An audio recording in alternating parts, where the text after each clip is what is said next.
भोला के भावानवा। अरे उनकी कृपा से बन गई मामी, गोदी में खेला लाला नवा।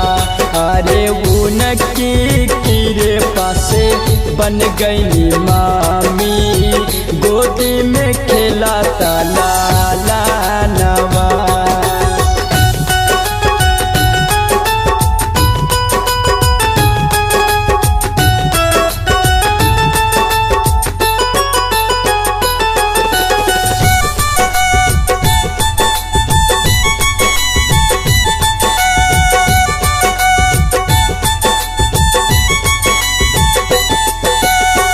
ढेर दिन से सैया जी रखले रहनी आस हो, भोला जी टूटे नहीं दिल विश्वास हो।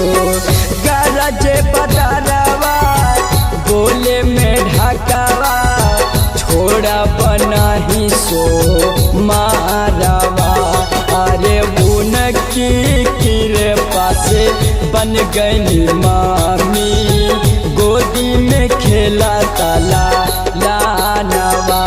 अरे उनकी कृपा से बन गई मामी, गोदी में खेला लाला नवा।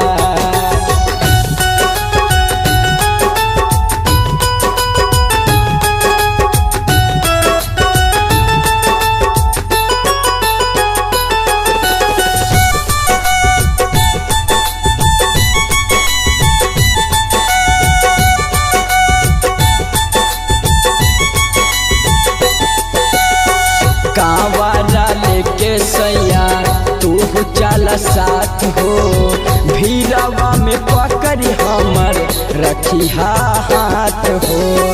बाजी डमरुआ नचे सजनवा, हरिओम गई है भाजनवा।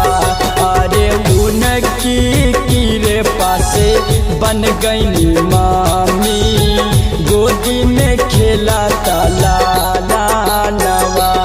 अरे उनकी कृपा से बन गई माँ,